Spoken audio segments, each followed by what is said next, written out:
चलिए दोस्तों, जानते हैं झारखंड की 25 फटाफट बड़ी और ताज़ा खबरों को सिर्फ 10 मिनट में। पर अभी तक हमारे इस वीडियो को लाइक नहीं किया है तो लाइक कर दें और चैनल को भी सब्सक्राइब अवश्य कर लें। झारखंड के रांची और पलामू में अगले कुछ घंटों में तेज बारिश, आंधी और बिजली गिरने की संभावना है। हवाएं 30 से 40 किलोमीटर घंटे की रफ्तार से चलेंगी। रांची के लिए ऑरेंज अलर्ट और पलामू के लिए येलो अलर्ट जारी है। मौसम विभाग ने 9 अगस्त तक सतर्क रहने की सलाह दी है। सावित्री कुमारी पहले सिर्फ खेती करती थीं, जिससे मुश्किल से गुजारा होता था। महिला समूह से जुड़ने के बाद उन्होंने खेती की आधुनिक तकनीक सीखी। मनिया सम्मान योजना से मिला पैसा उनके लिए मददगार बना। अब वे खेती के साथ सूकर, मछली और बत्तख पालन कर रही हैं। इससे सालाना 3 से 4 लाख की आमदनी हो रही है। कांग्रेस नेता राहुल गांधी को 2018 में भाजपा नेताओं पर कथित आपत्तिजनक बयान देने के मामले में चाईबासा कोर्ट से जमानत मिल गई। वह कोर्ट में पेश हुए और आरोप से इनकार किया। कोर्ट ने उन्हें जांच में सहयोग की शर्त पर जमानत दी। अब इस मामले में गवाही की प्रक्रिया शुरू होगी। हजारीबाग के 74 कराटे खिलाड़ियों ने कोलकाता में हुई अंतर्राष्ट्रीय चैंपियनशिप में 15 गोल्ड, 19 सिल्वर और 40 ब्रॉन्ज मेडल जीते। 6 देशों के 7,000 खिलाड़ियों ने हिस्सा लिया था। 6 से 18 साल तक के बच्चों ने भाग लिया। कोच उदय कुमार ने इसे बड़ी सफलता बताया। अधिकतर मेडल बालिका खिलाड़ियों ने जीते। झारखंड में इस साल ज्यादा बारिश हुई है, जिससे खेती और जनजीवन पर बुरा असर पड़ा है। 5 जिलों में बहुत ज्यादा बारिश हुई। 13 में सामान्य से ज्यादा और 5 में सामान्य बारिश हुई। 7 से 8 अगस्त को भारी बारिश और वज्रपात का येलो अलर्ट जारी है। सबसे ज्यादा बारिश पूर्वी सिंहभूम, सरायकेला और लातेहार में हुई। रांची में राखी बाजार पर ऑनलाइन शॉपिंग का असर दिख रहा है। डोरंडा बाजार में राखी दुकानदारों की संख्या घटी है। लोग अब घर बैठे राखी भेजना पसंद कर रहे हैं। हालांकि कुछ लोग आज भी बाजार से ही राखी खरीदना पसंद करते हैं। रक्षाबंधन का त्योहार इस साल 9 अगस्त को मनाया जाएगा।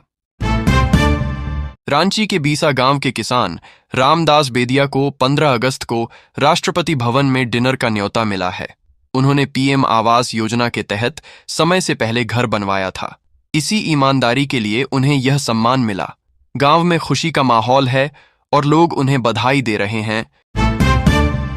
चक्रधरपुर रेल मंडल में राउरकेला कांसभाल के बीच 11 अक्टूबर से 16 दिसंबर तक हर मंगलवार और शनिवार को 5.5 घंटे का मेगा ब्लॉक रहेगा। इससे कई ट्रेनें रद्द या बदले रूट से चलेंगी, जैसे टाटा इतवारी, साउथ बिहार, उत्कल एक्सप्रेस आदि। कुछ ट्रेनें आंशिक रूप से चलेंगी और कुछ देरी से चलेंगी। इस बार रक्षाबंधन 9 अगस्त को मनाया जाएगा, क्योंकि 8 अगस्त से पूर्णिमा शुरू होकर 9 अगस्त दोपहर 1:23 बजे तक रहेगी। राखी बांधने का शुभ समय 9 अगस्त सुबह 5:45 से दोपहर 1:23 बजे तक है। इस दिन सौभाग्य योग, सर्वार्थ सिद्धि योग और श्रवण नक्षत्र का विशेष संयोग 95 साल बाद बना है। झारखंड के चतरा जिले के गारा गांव के स्कूल में सिर्फ 5 से 6 बच्चे पढ़ते हैं, लेकिन वहां 2 शिक्षक तैनात हैं। कई बार विभाग से नजदीकी स्कूल में बच्चों को शिफ्ट करने की मांग की गई, पर कोई कार्रवाई नहीं हुई। ऐसे हालात में शिक्षक सिर्फ हाजिरी बनाकर समय काटते हैं और स्कूल चलाना मजबूरी है। गढ़वा के करमडीह चौक पर 10 जुलाई को हुए गोलीकांड का खुलासा हुआ है।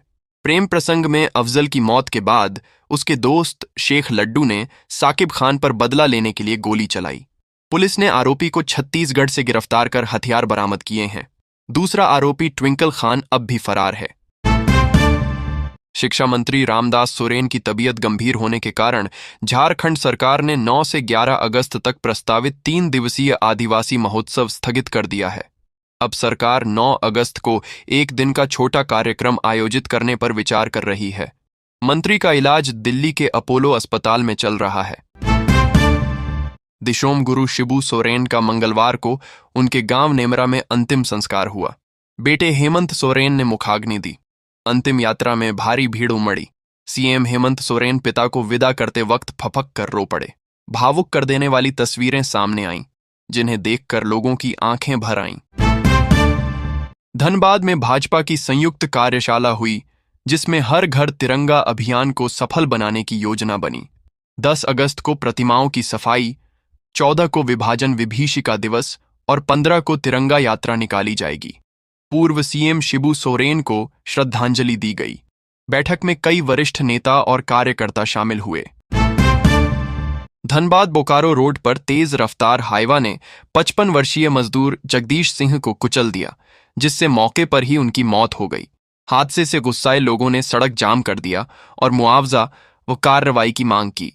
पुलिस व अधिकारी मौके पर पहुंचे और स्थिति संभाली। ड्राइवर हादसे के बाद फरार हो गया। झारखंड हाईकोर्ट ने पंचायती राज विभाग को 6 सितंबर तक पेसा नियमावली लागू करने का आदेश दिया है। समय पर अमल नहीं होने पर सचिव को स्पष्टीकरण देना होगा। याचिका विक्टर माल्टो ने दायर की थी। कोर्ट ने पूछा, 1996 से लंबित पेसा नियमावली अब तक क्यों नहीं लागू हुई? सरकार ने कहा, प्रक्रिया जारी है। पिपरवार थाना क्षेत्र के खंडार गांव में पुलिस ने उग्रवादी संगठन टीएसपीसी से जुड़े मनोज तिग्गा के घर से AK-47 राइफल की 83 जिंदा गोलियां बरामद कीं। टंडवा एसडीपीओ प्रभात रंजन के नेतृत्व में हुई छापेमारी में आरोपी गिरफ्तार हुआ और जेल भेजा गया।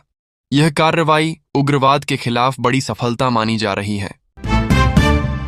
पूर्व सीएम अर्जुन मुंडा ने सावन में आमरेश्वर धाम में पूजा की और झारखंड देश की खुशहाली की कामना की। लौटते वक्त उन्होंने बुजुर्ग महिला से सोने की बाली छीनने वाले युवकों को पकड़वाया। आरोपियों को पुलिस को सौंपा गया। उन्होंने इलाके में बढ़ती घटनाओं और पुलिस की कार्यशैली पर चिंता जताई। रांची में कक्षा 6 से 8 के लिए 129 गणित और विज्ञान शिक्षकों की काउंसलिंग 9 अगस्त से शुरू होगी। सभी अभ्यर्थियों को 2 पालियों में बुलाया गया है। दस्तावेजों की जांच के बाद ही नियुक्ति दी जाएगी। प्रक्रिया पारदर्शी और समयबद्ध होगी ताकि योग्य शिक्षकों की बहाली जल्द पूरी की जा सके।